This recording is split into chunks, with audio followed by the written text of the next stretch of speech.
سلام، امیدوارم که حالتون خوب باشه و هر جا که هستید شاد و سلامت باشید. به کانال بافتنی با مینا خوش اومدید.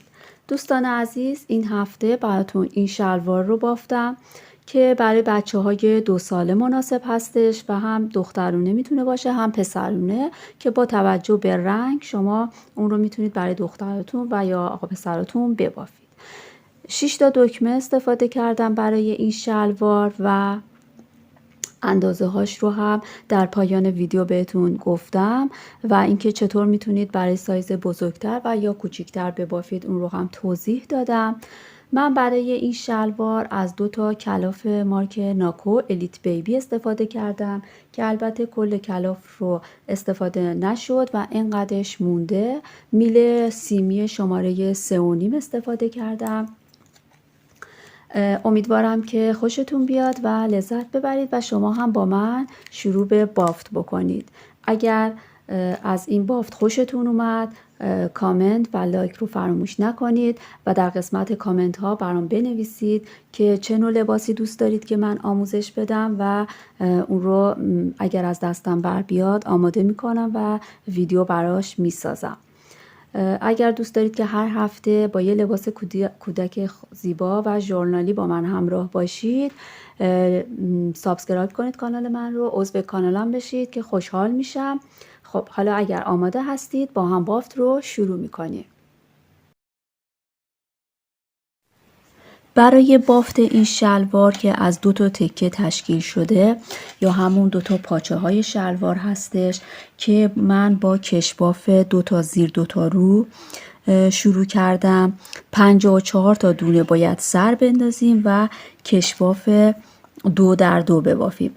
اولین دونه این سمت و آخرین دونه رو به عنوان حاشیه در نظر میگیریم و از میل خارج میکنیم به این شکل. بعد 2 تا دونه از رو می بافیم.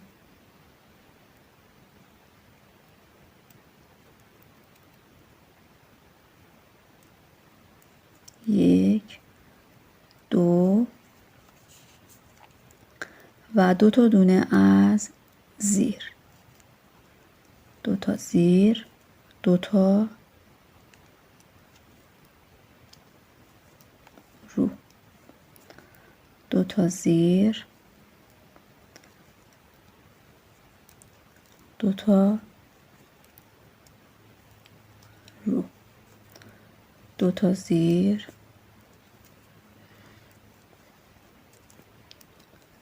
2 تا رو. این رو تا انتهای رشت به همین شکل 2 تا زیر 2 تا رو می بافیم و در انتها هم این دونه آخر که حاشیه است از رو بافته میشه. باید 5 سانت این کشباف 2 در 2 رو ببافیم. خب من الان 16 رشت بافتم، بافته کشباف 2 در 2 و 5.5 سانتی متر هستش.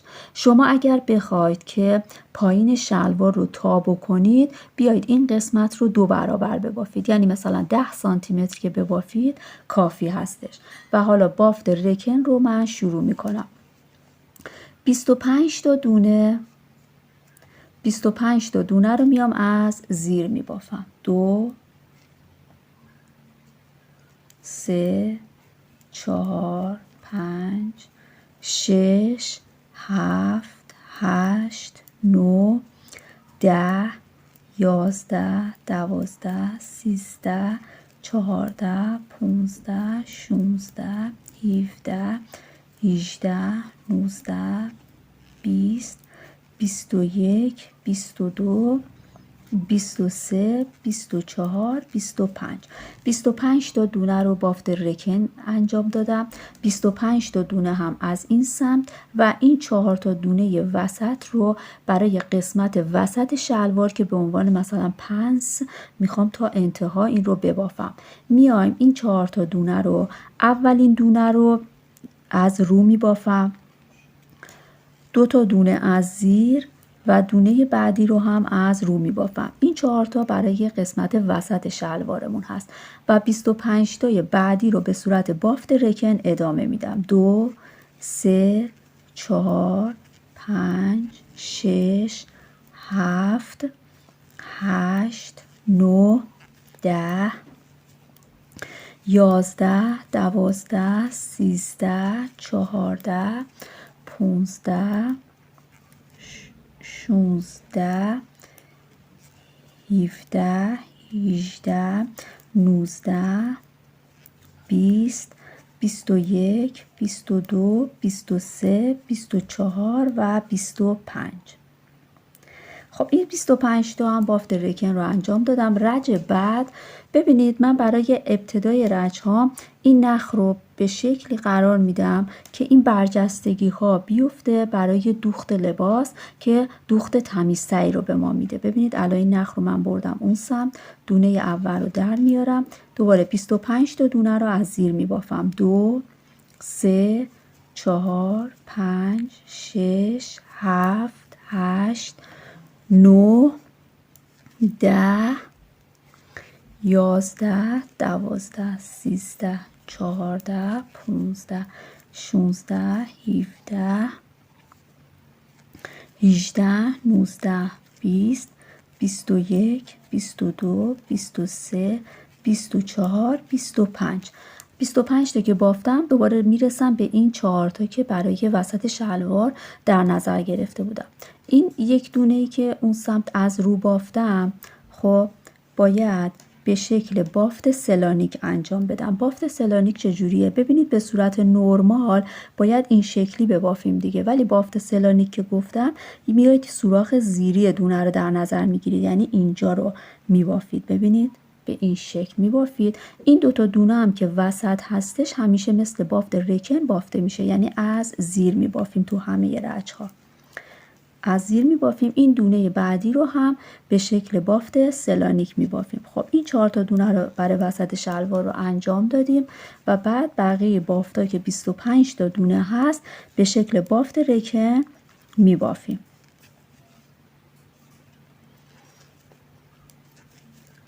همه رو از زیر میبافم به این شکل. من رج بعد رو هم دوباره براتون توضیح میدم. به این شکل. حالا رج بعد یعنی این دوتا رج رو باید ادامه بدید برای قسمت پنس. دوباره 25 تا بافت رکنم رو میبافم. 4 5 6 2 4 6 7 8 9 10 11 12 13 14 15 16 17 18 19 20 21 22 23 24 25. خب این 25 تا هم که بافتید دوباره میرسیم به این 4 تا دونه خب که مثل همون رج اول تکرار میشه، یعنی یک دونه از رو، این 2 تا دونه که گفتم همیشه از زیر بافته میشه مثل بافت رکن هست و این دونه از رو. پس چی شد؟ 2 تا دونه وسط همیشه مثل بافت رکن از زیر بافته میشه. این دونه های بغلی یک رج از رو هستش، یک رج از زیر. فقط رج زیر که رسیدید باید بافت سلانیک ببافید. این رو میبافم.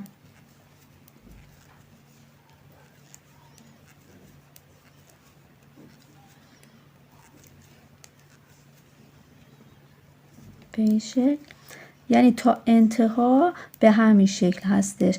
و من چون که میخواستم این شلوار رو به صورت راسته ببافم خیلی دونه اضافه نکردم، فقط یک دونه اضافه باید بکنید، یک دونه سمت چپ و یک دونه سمت راست که الان تو این قسمت من میام دونه اضافه میکنم. ببینید الان این قسمت دونه اضافه میکنم. دونه ها رو من اول اضافه نمی کنم چون که این حاشیه به هم میخوره و زیباییش رو کارمون رو از دست میده، کارمون دیگه قشنگ نیستش. میاد شما اولین دونه رو در میارید، خب بعد اینجا دونه اضافه بکنید. اینم یکی از روش های دونه اضافه کردن به این شکل هستش که این رو از این سمت میل رو میبرید داخل، یک دونه میبافید. خب بعد این رو رها نمی کنید، دوباره یک دونه دیگه هم از این سمت میبافید. ببینید الان این دونه تبدیل به 2 تا دونه شد. من یک بار دیگه انجام میدم براتون. ببینید این دونه رو یک دونه میل رو به سمت زیر میزنید، یک دونه در میارید. خب این یک دونه. بعد حالا از این سمت هم یه دونه دیگه در میارید.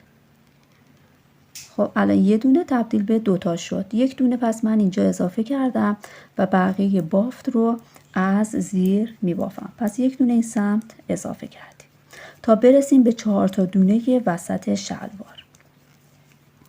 اینو همینطور از زیر میبافیم.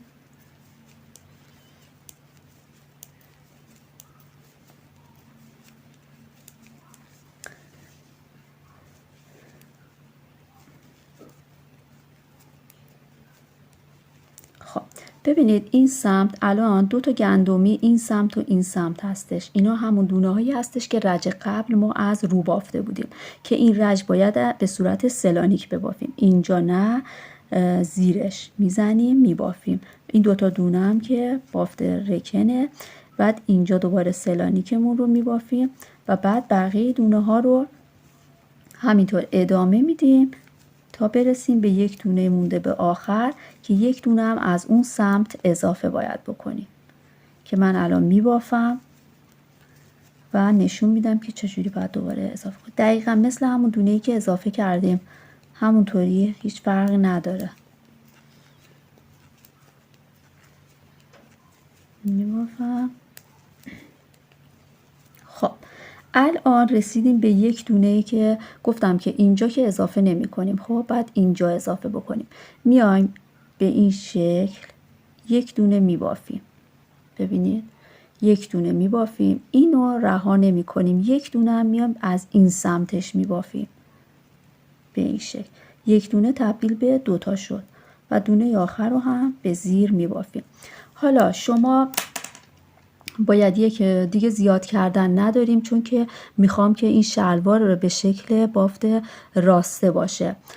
زیاد نمی کنم، همین 2 تا کافی هستش. الان دونه هامون رسید به 56 تا دونه. فقط حواستون باشه این 4 تا رو بافت سلانیکا رو فراموش نکنید و این رو یک مقداری من میبافم، بعد سانت میزنم و بهتون میگم که چقدر بافتم. دوستان الان من این 2 تا تیکه رو بافتم برای شلوار رو و الان سانت میزنم. ببینید از این قسمت تا پایین شلوار 24 سانتی متره. من 2 تا شبیه هم بافتم، یه 24 سانت اینه، یه 24 سانت اینه. الان برای بچه‌ای که مثلا 2 سال تا 2 سال و نیمه همین 24 سانت کافی هستش که ببافیم. وقتی که این 2 تا رو کامل کردیم میایم اینا رو باید از این وسط به هم دیگه وصل بکنیم. ببینید الان من این یک رج رو اینا رو اینطوری کنار هم باید بذاریم از سمتی که روی شلوار به سمت ما باشه. این قسمت روی شلوار هستش. من این قسمت رو یک رج بافتم تا برسم به اینجا و دونه های این سمت رو هم ببافم. پس الان این رج رو بافتم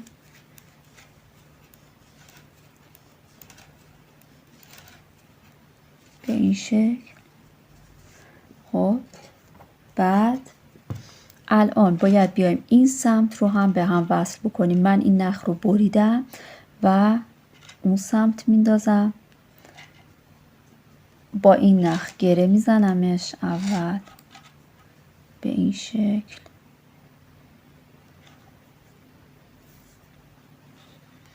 چون من میخوام این شلوار رو راستم ببافم، بعد برای بچه 2 سال و نیم هم هست دیگه، این قسمت خشتک هم یا همون فاق شلوار هم نیازی نیست ببافید.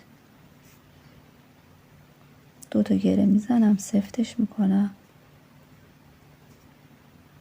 به این شکل و بعد این رو شروع میکنم ادامه میدم. ببینید دوباره این رو از زیر میبافم، بافت رکنم رو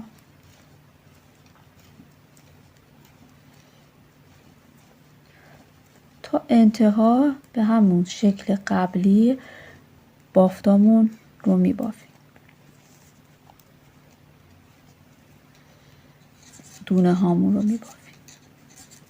ادامه میدم.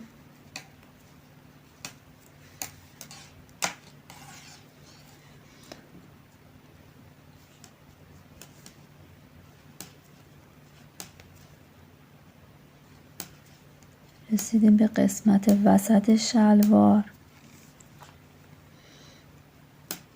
این رو از رو، 2 تا از زیر، یه دونه رو و بقیه بافت رکن.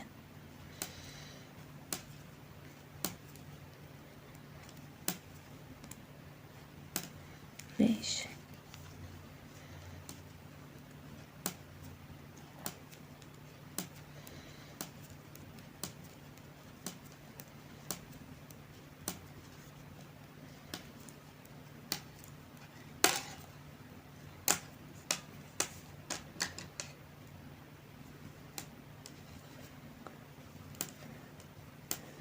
این رو تا انتها میبافیم.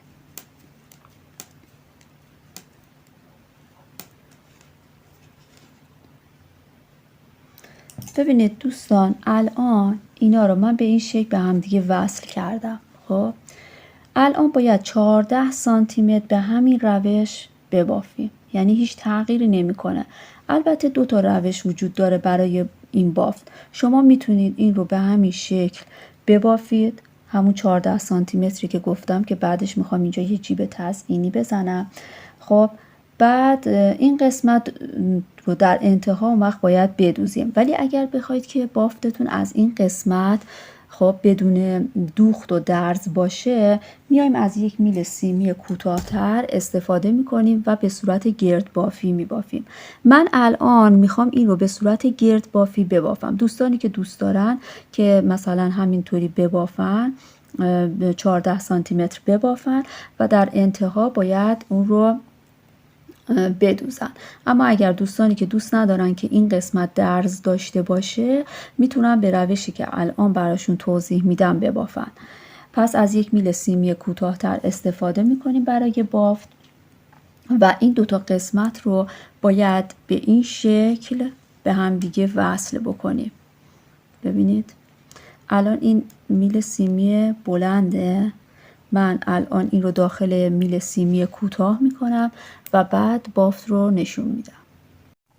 خب دوستان، الان من دونه ها رو وارد یه میل سیمی کوتاه‌تر کردم و الان میخوام به روش گرد بافی ببافم. توی روش رفت و برگشت به این صورت بود که بافت رکن خب همیشه از زیر بافته میشه، اما تو روش گرد بافی تغییر میکنن، چون که ما این رو به صورت رفت و برگشت نداریم و به صورت گرد بافی داریم. ابتدا این 2 قسمت رو به این شکل روی همدیگه بذارید، یعنی سمت روی شلوار این سمتش به سمت من باشه و این سمتش هم این قسمت پشت باشه. ببینید این به این شکل اینها رو روی هم میذاریم و شروع میکنیم به بافتن. این نخمون هست، من یک دونه از اینا استفاده میکنم برای اینکه اول رجمون مشخص بشه. خب بعد این نخ رو بیارید این سمت و شروع میکنیم به بافتن. توی بافت برای گرد بافی خب وقتی که میخوایم رکن ببافیم، ببینید میشه یک رج از زیر یک رج از رو. الان من این قسمت روی کارم رو نگاه میکنم، ببینید یک رج از زیر بافته شده انگار قبلش. ببینید بافت گندمی داره. خب برای اینکه این قسمت هم بافت رکن بیفته، من باید این رج رو از رو ببافم به این شکل. پس یک رج از رو یک رج از زیر میشه. نگاه باید بکنیم. الان این رج رو من از رو میبافم. پس تو گرد بافی بافت تغییر میکنه دیگه، همش رو از زیر نباید ببافید. بافت رکن میشه یه رج از رو یک رج از زیر.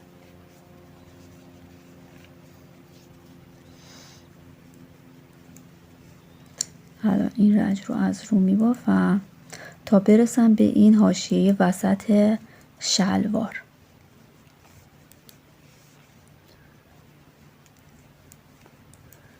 به این شکل میبافم. خب الان رسیدم به این 4 تا دونه وسط. ببینید این 4 تا دونه وسط به اون شکل رفت و برگشت به این شکل بودش که این مثل این 2 تا دونه وسط مثل بافت رکن همیشه از زیر بافته میشد. خب که الان مثل این بافتا یه رج از زیر یه رج از رو بافته میشه و این 2 تا دونه هم یک رج از رو یه رجش از رو بافته میشد و رج بعدش سلانیک زده میشد. خب الان اینجا ببینید اینجا من میام این رو از رو میبافم، یک رج از رو میبافم اینو، بعد یک رج باید سلانیک بزنم. الان این رو از رو میبافم، ببینید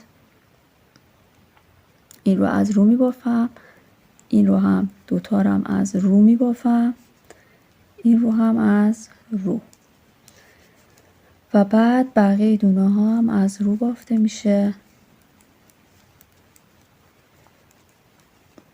پس این 4 تا دونه به این شکل شد که این دوتای وسط مثل همین بافت اینا انجام میشه. یعنی اگه از رو بافته بشه اینا باید از رو بافته بشه، وقتی از زیر بافته میشه این دوتا هم باید از زیر بافته بشه.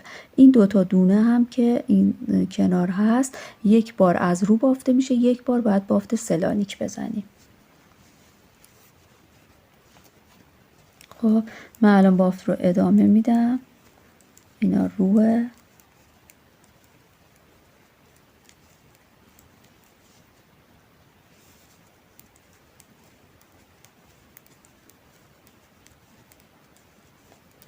همه رو از رو میبافم.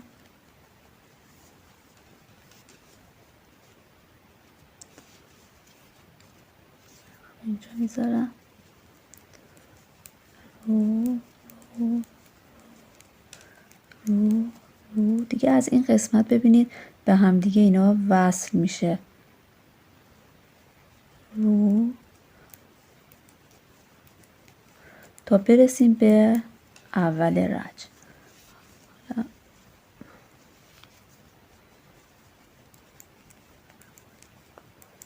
من رو از رو میبافم تا برسم به دونه های وسط شلوار.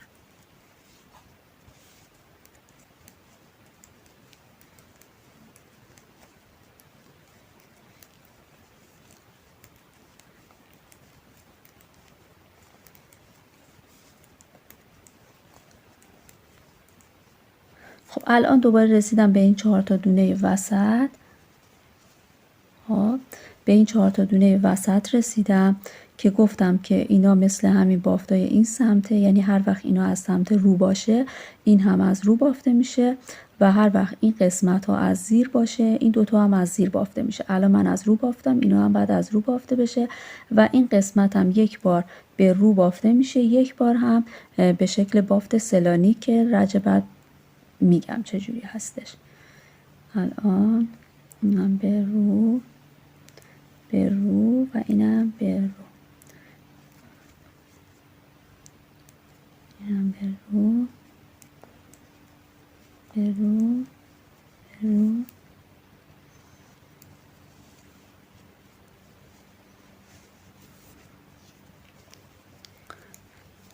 به رو بافته میشه.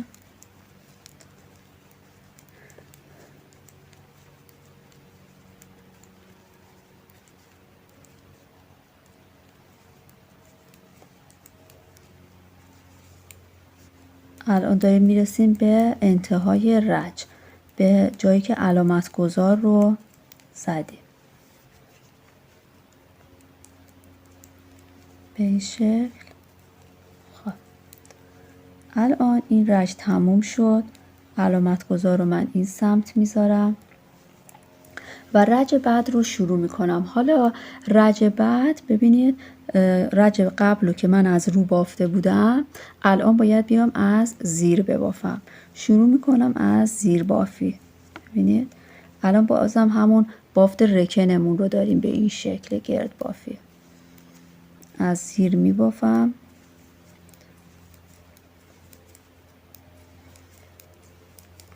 تا برسم به دونه های وسط که این رج بگم چجوری باید بافت سلانیک رو بزنیم. پس بافتای رکنمون یک رج از رو یک رج از زیر شد. به دونه هامون نگاه میکنیم که چه مدلی هست و بافت زیر و رو تشخیص میدیم که کی باید بافت رو داشته باشیم کی بافت زیر.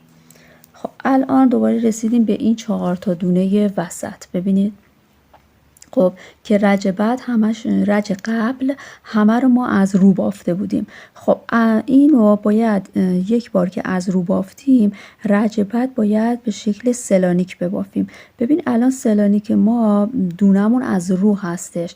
به چه شکل میبافیم نگاه بکنید. میایم اینجا رو به شکل ساده اینطوری بافته میشه، ولی باید سلانیک ببافیم. میایم دونه زیرش رو در نظر میگیریم و سلانیک میزنیم، به این شکل میفته. خب بعد این دونه ها هم که گفتیم مثل دونه های اینور، یعنی هر وقت از زیر باشه از زیر میبافیم، هر وقت از رو میبافیم. این الان دوتا رو از زیر میبافیم. بعد این رو به شکل میایم نخمون رو میاریم رو به شکل دونه سلانیک میبافیم به این شکل و بقیه دونه ها از زیر. این رج ها رو باید تکرار بکنیم به همین شکل. ببینید الان هیچ فرقی الان این قسمت نکرد. من یک بار دیگه این دونه های وسط رو میبافم براتون. خب این دونه ها از زیره.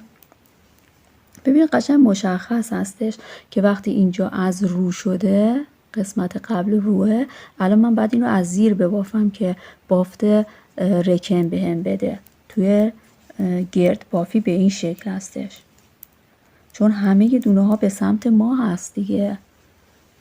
با رج های رفت و برگشت تفاوت میکنه، تفاوت داره. خب من همه اینا رو از زیر میبافم. ببینید از اینجا دیگه خودش داره وصل میشن به هم دیگه.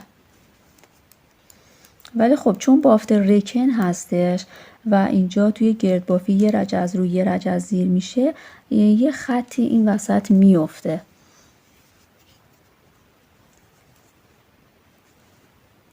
خب از زیر میبافم همه رو تا برسم به اون وسط که یک بار دیگه اون 4 تا دونه رو توضیح بدم.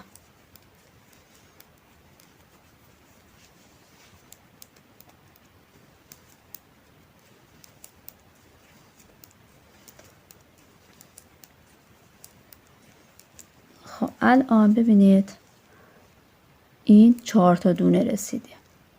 خب برای این 4 تا دونه این 2 تا دونه وسط که مشکلی نداره، مثل همینا بافته میشه. الان نگاه میکنیم نه از زیره. خب این 2 تا رو هم از زیر میبافیم. این 2 تا دونه میمونه که رج قبل من از رو بافته بودم. خب این رج باید به شکل سلانیک ببافم، چون دونم رو هست سلانیکم رو اینطوری باید ببافم، یعنی نخ رو بیارم رو. خب بعد اینو از سوراخ زیرش ببافم به این شکل.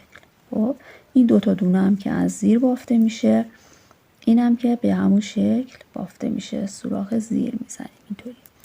بعد بقیه دونه ها رو از زیر میبافیم. شما این روش رو تکرار میکنیم تا به 14 سانتی متر برسیم.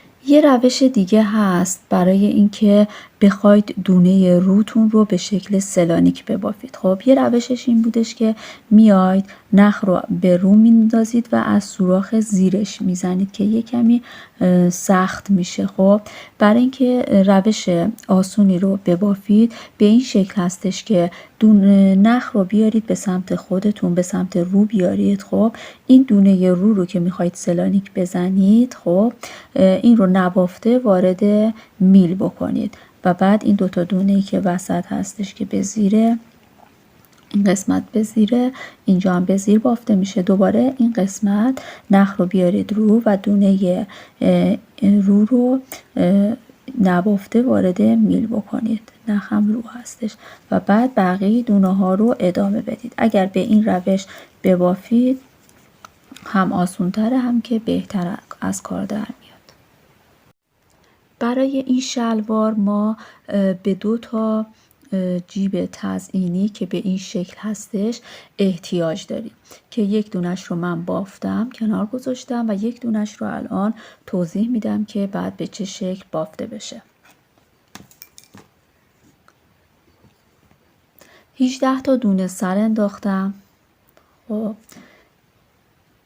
18 تا دونه سر انداختم، میام 15 تاش رو به شکل بافت رکن میبافم. 2 3 4 5 6 7 8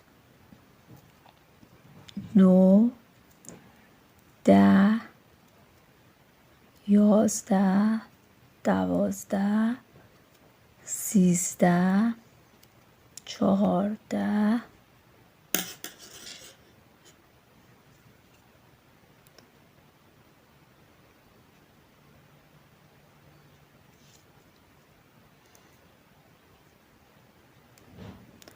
14 و 15. خب این 15 تا رو به شکل بافت رکن بافتم و 3 تا دونه آخر رو نبافته روی میل قرار میدم و برمیگردم و دوباره بافت رکن رو میبافم. 2 3 4 5 6 7 8 9 10 11 12 تاشو به شکل بافت رکن میبافم و این قسمت هم 3 تا دونه رو نبافته روی این میل میذارم و بعد دوباره برمیگردم. حالا دوباره بافت رکنم رو میبافم. 2 3 4 5 6 7 8 9 10 11 12. خب این 12 تا دونه رو که بافتم، حالا این 3 تا دونه بودش که اول این روی میل نبافته گذاشته بودم، حالا یک دونه رو به این دونه ها اضافه میکنم و بعد حالا برمیگردم و بعد دوباره بافت رکنم رو ادامه میدم.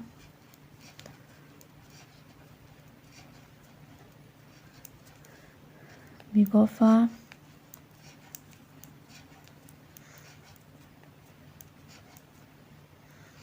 تا برسم به این 3 تا دونه‌ای که این سمت کنار گذاشته بودم. حالا یک دونه هم از این سمت میبافم از زیر و بعد دوباره برمیگردم. دونه اول در میارم و بعد دوباره بافت رکنم رو ادامه میدم.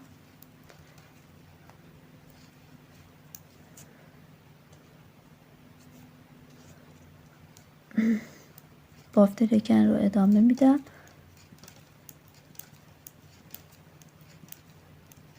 تا برسم به انتها و بعد الان 2 تا دونه مونده. ببینید دوباره یک دونه دیگر رو میبافم و بعد دوباره برمیگردم به این شکل.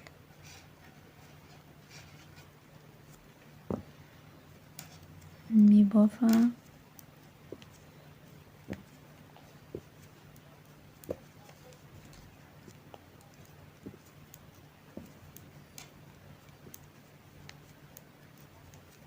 اینم بافت رکن هست همش.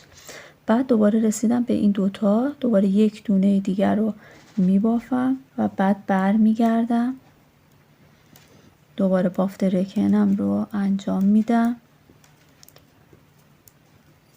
این کار رو ادامه میدم تا دونه هایی که نبافته بود تموم بشه. الان یک دونه دیگه مونده. خب اینم میبافم به این شکل و دونه آخر رو هم به این شکل میبافم از زیر و بعد دوباره اینا رو از زیر میبافم، بافت رکن.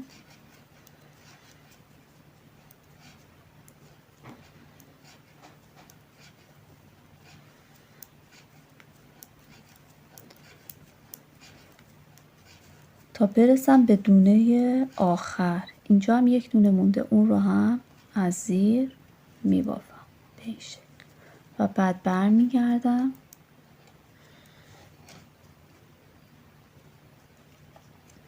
و بعد الان یه دونه در رفت، من درستش کنم. خب الان تمام دونه ها رو دیگه به شکل بافت رکن میبافم. این 3 تا دونه‌ای که این سمت میل و 3 تا دونه‌ای که اون سمت میل بود همش بافته شد. الان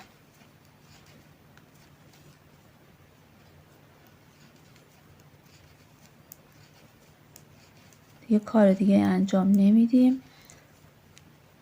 ببینید به این شکل در اومد. این قسمت ها هلال شد که البته روی کار اینه. بعد الان ببینید این اولی که من بافتم، این اولی که بافتم ببینید چند رجه، 1 2 3 4 5 6 7 تا بافت رکن هست و بعدش 4 رج ساده بافتم. این را هم باید به این شکل 7 تا بافت رکن داشته باشم. الان 1 2 3 4 تا هست. من این رو میبافم تا 7 تا بافت رکن بهم بده.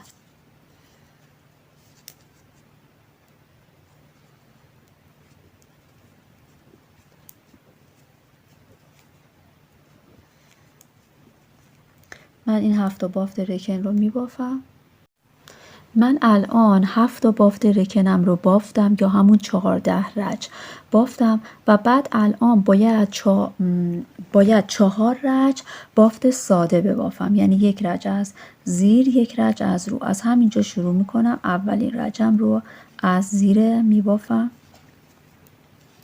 ببینید اینجا روی کار هست دیگه، زیر.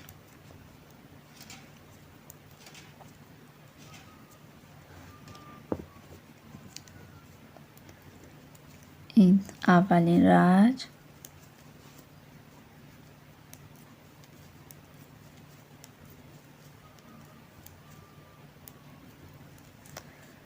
و بعد رج بعد رو از رو می بافم، دومین رج.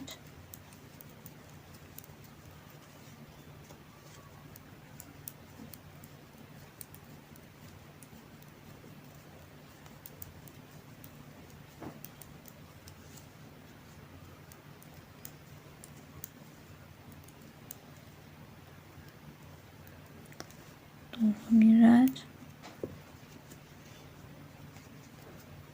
اینم سومین رج از زیر بافته میشه.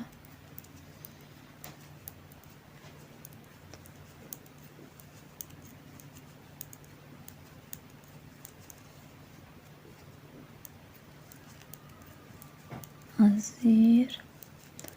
و رج چهارم که همین آخرین رج هست و انقدر کافی هستش، از رو بافته میشه.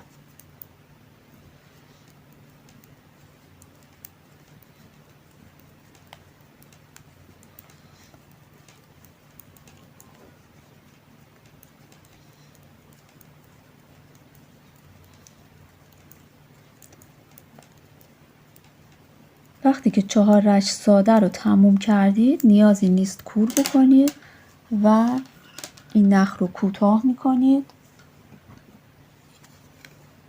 یک مقدار نخ کافیه. این رو کوتاه میکنید. الان 2 تا به این شکل بافتیم. ببینید 2 تا به این شکل داریم که نیازی هم نیست که کور بکنید.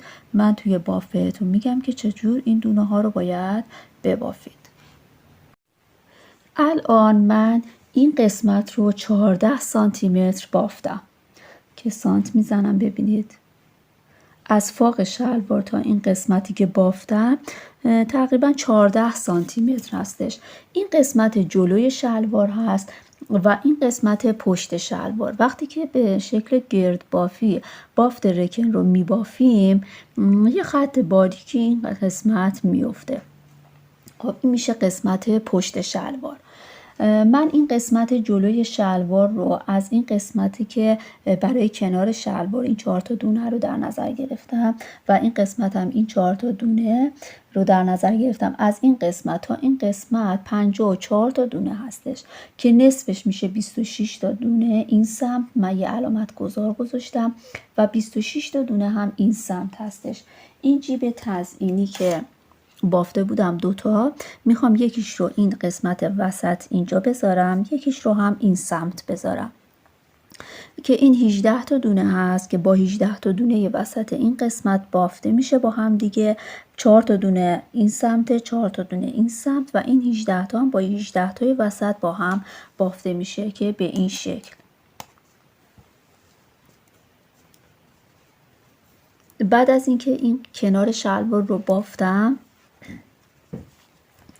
میام 4 تا دونه رو از زیر باید ببافم. این قسمت 2 3 4. کلا موقعی که میخواید این جیب رو اضافه بکنید موقعی باشه که سمت زیر رو میخواید ببافید.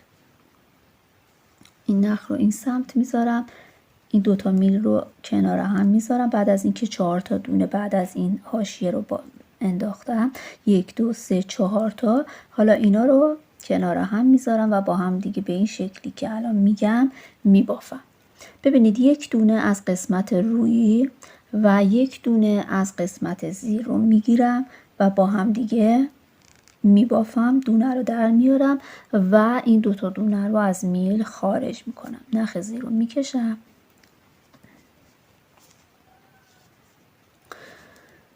دوباره این دونه رو با دونه زیری از زیر بافته میشه، 2 تا دونه خارج میشه. به همین شکل 2 تا 2 تا، 1 دونه از رو 1 دونه از زیر میگیرم، دونه رو میبافم تا این 18 تا دونه کامل بشه. این دونه ها رو جهتش رو بعضیش رو بعد درست کنم. به این شکل اینا رو میگیرم به این شکل تا انتها میبافم. حالا به این شکل اینا به هم دیگه وصل میشه و دیگه جای دوخت هم نمیمونه. ببینید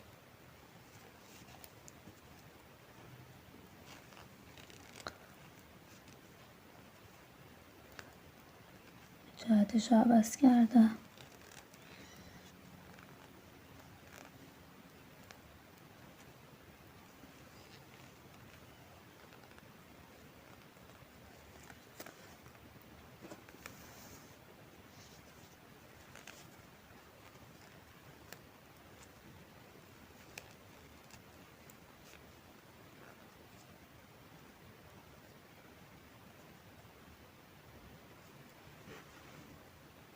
من این 18 تا دونه رو بعداً وارد میل کردم، به خاطر همین جهتش تغییر کرده بعضی از دونه ها که جهتش رو درست میکنم و بعد این شکلی میبافم. ببینید 1 دونه از دونه روی، 1 دونه از دونه زیر و بعد 2 تا دونه رو خارج میکنم. 1 دونه از دونه روی، 1 دونه از دونه زیر و بعد خارج میکنم. خیلی هم نمیخواد بکشید سفت بشه. 1 دونه از این، 1 دونه از این به این شکل تا انتها.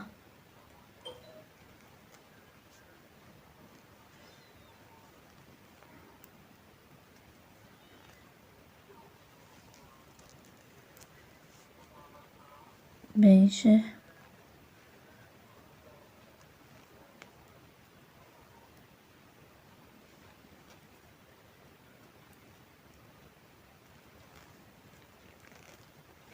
و دونه آخر رو هم به همین شکل میبافیم.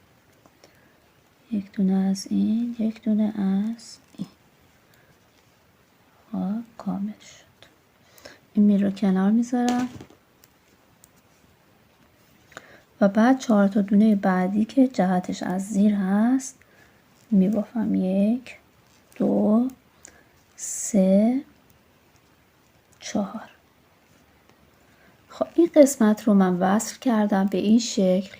شما قسمت بعدی رو هم باید به همین شکل بیارید و این وسط مثل همین کاری که این قسمت انجام دادم این رو هم انجام بدید و بعد باید 4 سانت به همین شکل ببافیم. یعنی 4 سانت دیگه میبافیم به شکل بافت همین رکن، همین بافتایی که اینجا انجام دادیم. به این قسمت هم که رسیدیم بافت ها رو انجام میدیم و بعد از 4 سانت باید کشباف ببافیم. خب دوستان، من الان این 4 سانتی متر بالای جیب که گفته بودم رو بافتم. دقیقاً 4 سانتی متر، 14 سانتی متر هم این قسمت، یعنی 18 سانتی متر الان ما بافتیم. بعد 2 تا دکمه این قسمت رو من دوختم. بعد این قسمت رو وقتی که اینا رو میخواستم وصل بکنم من گفته بودم که 54 تا دونه مونده اینجا هستش، در صورتی که 52 تا دونه هست که به 2 قسمت تقسیم کرده بودیم که 26 تا این سمت و 26 تا هم این سمت. گفتم که اینو تصحیح بکنم براتون. خب بعد از اینکه این 4 سانتی متر رو بافتم، الان میخوام رج کشبافم رو شروع بکنم که این ابتدای رجم هست. اینجا ابتدای رج هست و من کشباف رو دیگه به این هم احتیاجی نداریم که این خط خودش نشون میده. کشباف 1 در 1 میخوام ببافم.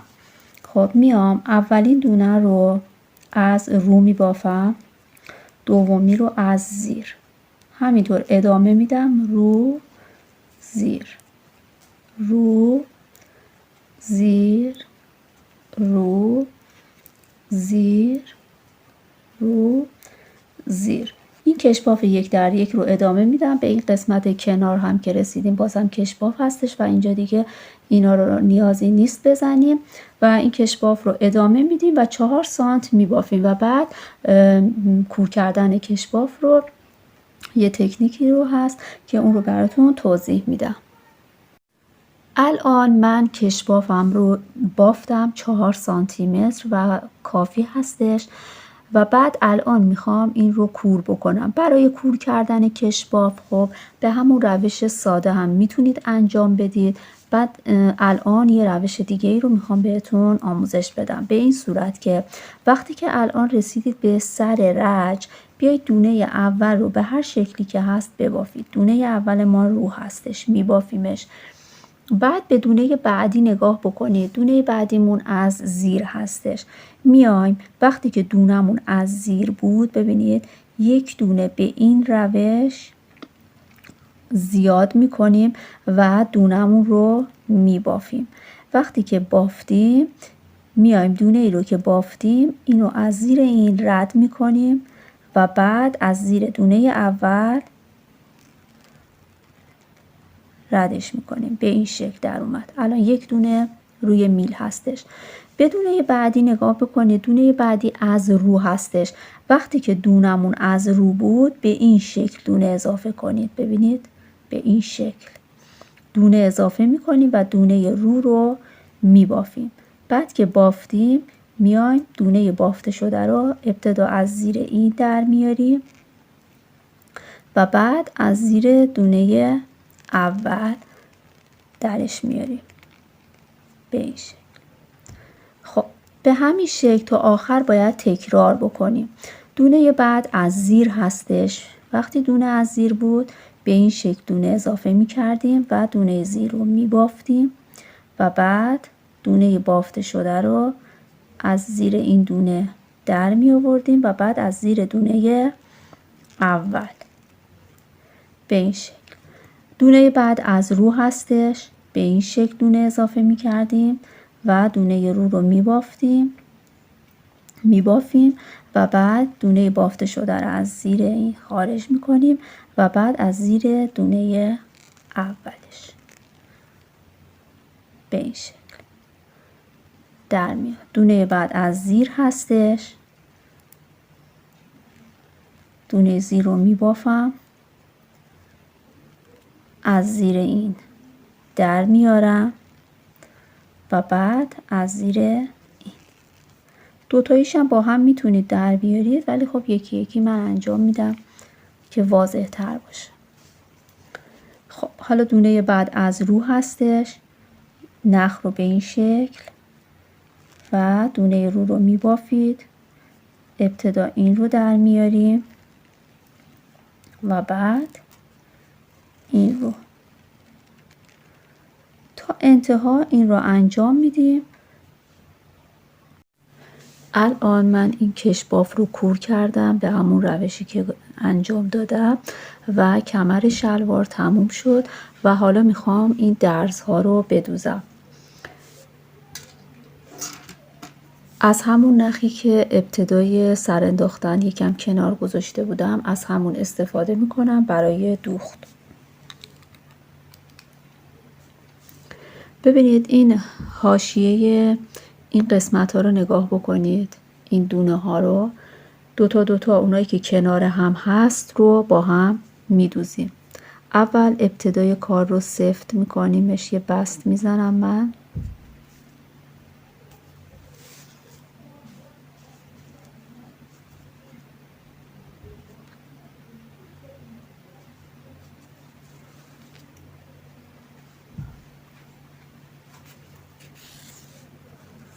این رو محکمش میکنیم ابتدای کارمون رو به این صورت و بعد این دوتا رو دونه دونه به هم دیگه وصل میکنیم. یک دونه از این با سوزنم میگیرم و با دونه بعدی اون رو میدوزم به این شکل و بعد دوتا برجستگی بعد رو با هم میگیرم و میدوزم.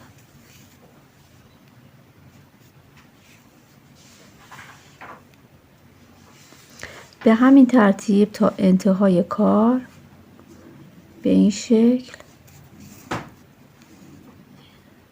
دوخته میشه.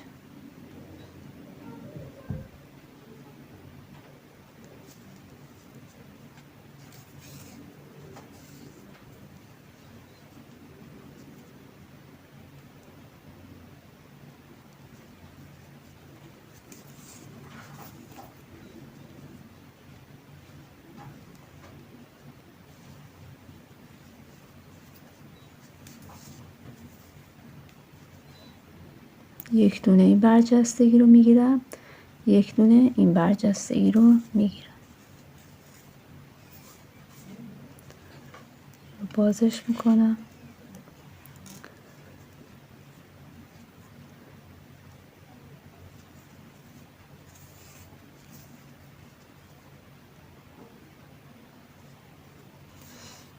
تا انتهای رج به همین روش میدوزم و الان ببینید این قسمت رو، البته این پشت لباس هست، به این شکل در میادش و از این سمت هم به این شکل هیچ برجستگی نداره. خب من این قسمت رو میدوزم. برای این شلوار ما به 2 تا بند احتیاج داریم به این صورت که باید جا دکمه بزنیم. یک سمتش رو جا دکمه بزنیم کافی هستش. من الان این رو برای شما آماده کردم. ببینید 8 تا دونه سر میندازیم. خب بعد به اندازه 2 سانتی متر یا 2.5 سانتی متر میبافیم و بعد جا دکمه باید بزنیم. حالا اگر شما خواستید که این بندتون پهن‌تر باشه، من 8 تا سر انداختم، میتونید 9 تا سر بندازید. میام 4 تا دونه رو به شکل بافت رکن میبافم. 2 3 4 تا و یه دونه ژوته میزنم و این دوتا رو جهتشون رو تغییر میدم به این شکل و دوتا یکی میکنم. این یه جا دکمه و بعد بقیه دونه رو از زیر میبافم. بعد رج بعد دوباره همه رو از زیر میبافم. این رو طوری میبافم که سوراخ بیفته به این شکل.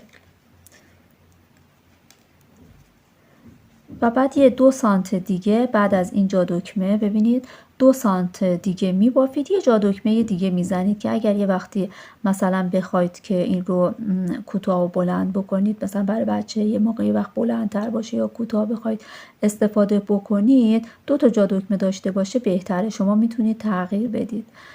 دکمه هم که روی خود شلوار، روی کمر شلوار دوخته میشه و بعد به اندازه مثلا فکر میکنم 105 تا بافت رکن رو ببافید برای این بند. من این هنوزم کامل نکردم و بعد من سانت میزنم، بهتون میگم که چند سانتی متر بافتم.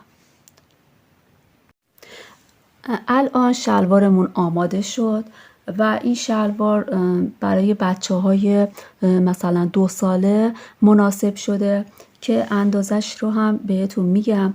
از فوق شلوار تا کشباف پایین 24 سانتی متر است و از فوق تا کمر 22 سانتی متر است. اگر شما بخواید برای بچه 2.5 ساله این رو ببافید 1 سانت قسمت بالا و 1 سانت قسمت پایین رو اضافه بکنید و اگر بخواید برای بچه 1 ساله ببافید این قسمت رو مثلا 23 سانت ببافید، قسمت بالا رو 20 سانت ببافید کافی هستش.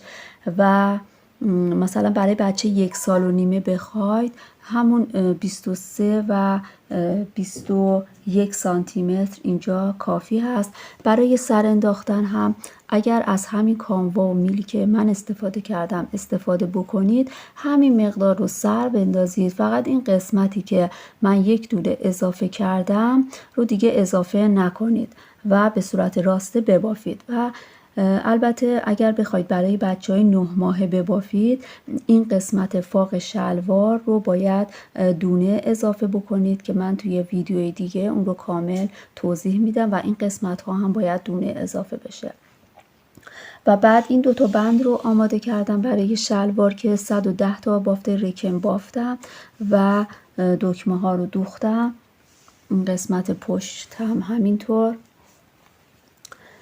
امیدوارم که شما هم این شلوار رو ببافید و لذت ببرید و لایک و کامنت رو فراموش نکنید و اگر نظری دارید، پیشنهادی دارید، انتقادی دارید تو کامنت ها میتونید برام بنویسید. خوشحال میشم، جواب کامنت ها رو حتما میدم.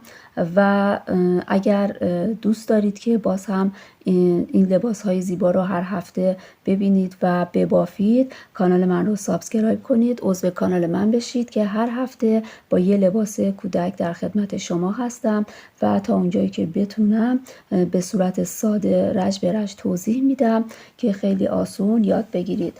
امیدوارم که همیشه شاد و سلامت باشید و تا هفته دیگه با یک لباس کودک دیگه شما رو به خدا میسپارم. خدا نگهدار.